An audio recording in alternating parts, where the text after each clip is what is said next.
Assalamualaikum warahmatullahi wabarakatuh. Saya Amelia Khairunisia dengan NIM 2020-12093. Pada video kali ini saya akan membahas tentang fungsi staffing.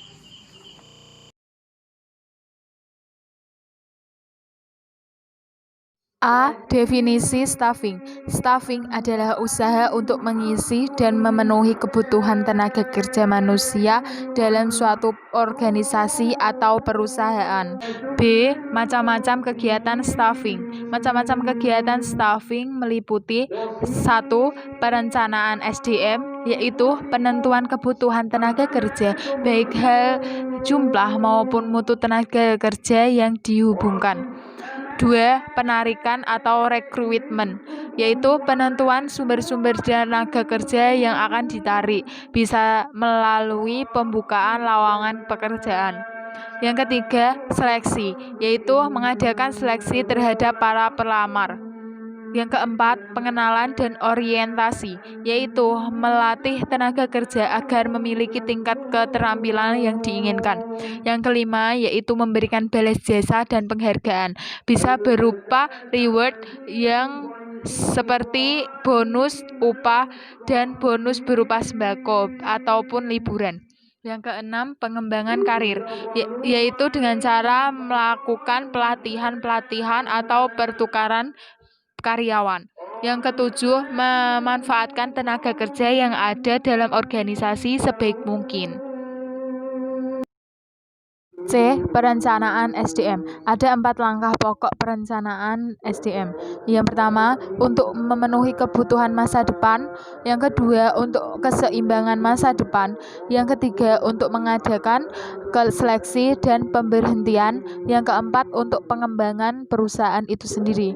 Untuk menyelesaikan langkah-langkah tersebut harus dipertimbangkan dengan 2 faktor, yaitu perencanaan strategi dasar organisasi yang beserta tujuan-tujuan dan taktik untuk membuatnya. Yang kedua, perubahan lingkungan. Macam-macam jenis kebutuhan tenaga kerja dalam organisasi.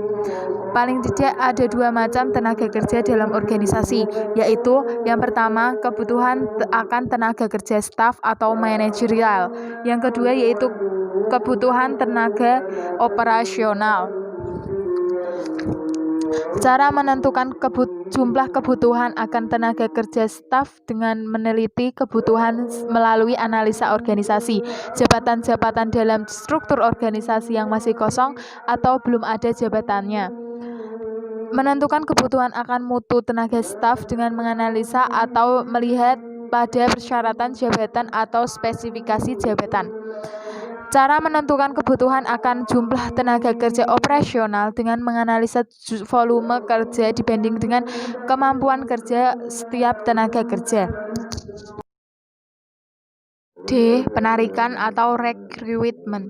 Salah satu bagian yang paling penting dari proses rekrutmen adalah pengembangan suatu pernyataan tertulis mengenai isi dan lokasi dari setiap pekerjaan. Bagi tenaga operatif, pernyataan tersebut dinamakan job description, dan bagi manajerial dinamakan deskripsi posisi atau position description. Bila posisi sudah diterapkan, maka perlu dikembangkan suatu spesifikasi pekerjaan atau job specification. Spesifikasi pekerjaan merumuskan latar belakang pribadi, pengalaman, serta karakteristik lain yang dipersyaratkan agar dapat melaksanakan tugas dengan baik. E. Sumber-sumber tenaga kerja. Ada 2 macam sumber tenaga kerja. Yang pertama, sumber tenaga dari dalam, seperti pengangkatan atau promosi, pemindahan atau transfer, penataran atau upgrading, teman atau sanak famili karyawan sendiri. Ada juga sumber dari luar organisasi yang dapat ditarik, yaitu pemasangan iklan, menghubungi lembaga pendidikan, mengambil dari perusahaan atau organisasi yang lain, menghubungi kantor tenaga kerja, menghubungi serikat buruh, atau sumber-sumber dari internet seperti dari Facebook atau di mana saja. Cara mengidentifikasi sumber-sumber tenaga kerja yang efektif dengan mengadakan evaluasi prestasi. Kerja karyawan yang memiliki prestasi yang baik diteliti asal-usulnya. Dari sini dapat ditentukan sumber tenaga kerja yang efektif tersebut. F. Seleksi. Ada dua cara metode dalam menseleksi. Yang pertama yaitu metode gawang berantai. Dalam metode ini, seleksi di mana calon pegawai diseleksi secara bertahap. Calon yang diterima menjadi pegawai adalah calon yang telah lulus dari setiap tahap seleksi yang diadakan oleh organisasi atau perusahaan tersebut. Yang kedua, metode kompensasori. Dalam metode ini, seleksi di mana calon pegawai diuji sekaligus tanpa ada pentahapan. Calon yang diterima menjadi pegawai adalah calon yang telah lulus dari seleksi. Contoh metode seleksi kompensasori adalah seleksi mahasiswa baru model Sipen Maru. Pada umumnya, proses seleksi adalah sebagai berikut. Yang pertama yaitu pengisian formulir. Langkah yang kedua, tes psikologi seperti IQ, kecakapan, kejujuran, kepribadian, wawancara, dan referensi. G. Pengenalan dan orientasi. Masa orientasi atau masa pengenalan adalah suatu yang dipergunakan untuk memberikan orientasi atau perkenalan pegawai baru kepada pemimpinnya dan teman-teman sekerjanya. Setelah dilakukan seleksi, karyawan ditempatkan pada suatu pekerjaan dan diperkenalkan dengan organisasi-organisasi melalui berbagai bentuk organisasi. H. Latihan dan pengembangan. Ada dua cara melatih pegawai, yaitu yang pertama metode pelatihan di tempat kerja atau on the job training.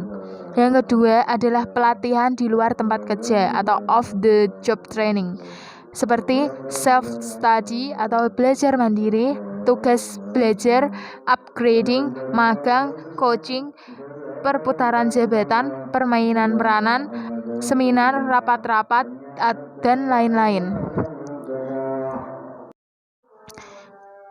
I. Balas jasa dan penghargaan. Balas jasa atau kompensasi adalah pemberian penghargaan langsung maupun tidak langsung, finansial maupun tidak finansial, yang adil dan layak kepada karyawan atas sumbangan mereka dengan pencapaian tujuan organisasi. Pemberian balas jasa tersebut biasanya berwujud seperti uang berupa gaji dan upah, tunjangan atau bonus. Yang natura berupa beras, gula, kopi, minyak, obat-obatan, dan lain-lain. Kenikmatan seperti fasilitas rumah, kendaraan, kesehatan, dan liburan. J. Pengembangan karir promosi. Promosi adalah suatu usaha memberikan kekuasaan tanggung jawab yang lebih besar pada seorang pegawai dengan disertai dengan kenaikan gaji atau upahnya. Ada tujuan promosi, yaitu untuk mengisi jabatan yang lowong, untuk memotivasi pegawai agar mampu meningkatkan prestasinya. Ada syarat-syarat dalam promosi. Yang pertama, adanya formasi. Yang kedua, yang bersangkutan cakap atau berprestasi yang menonjol.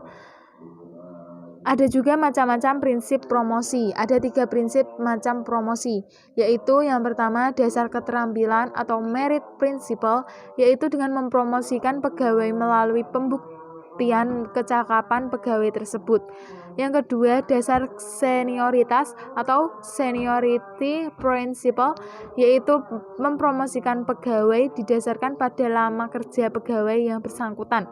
Semakin lama pegawai, akan semakin banyak pengalaman pegawai tersebut. Yang ketiga, dasar teman atau spoil system, yaitu pegawai yang akan dipromosikan dipilih dari mereka yang masih memiliki hubungan seperti keluarga, teman dekat, atau sealiran dengan pimpinan. Transfer. Yang dimaksud dengan transfer adalah usaha untuk meningkatkan kembali pegawai pada jabatan yang paling sesuai dengan latar belakang pribadi pegawai yang bersangkutan. Tujuannya untuk mendapatkan kepuasan kerja karyawan setinggi mungkin dan prestasi kerja yang tinggi. Ada 2 alasan pokok transfer, yaitu karena permintaan sendiri pegawai yang bersangkutan. Hal ini biasanya disebabkan oleh merasa tidak dapat bekerja sama dengan pegawai lain, merasa tidak cocok dengan pekerjaan sekarang, lingkungan kerja yang tidak mungkin pegawai dengan baik. Keempat, terlalu lama memegang jabatan itu sehingga terasa jenuh. Ada juga karena keinginan pemimpin sendiri. Pegawai kurang cakap melakukan pekerjaannya yang sekarang dipegangnya, menghindari rasa bosan bagi pegawai yang bersangkutan untuk menjaga stabilitas dalam organisasi. Materi selanjutnya yaitu PHK.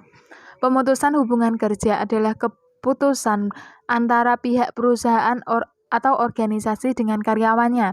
Ada beberapa alasan pemutusan hubungan kerja. Yang pertama, permintaan pegawai sendiri. Mungkin itu karena karyawan tersebut ingin pindah dari perusahaan satu ke perusahaan yang lainnya, ataupun pindah tempat tinggal.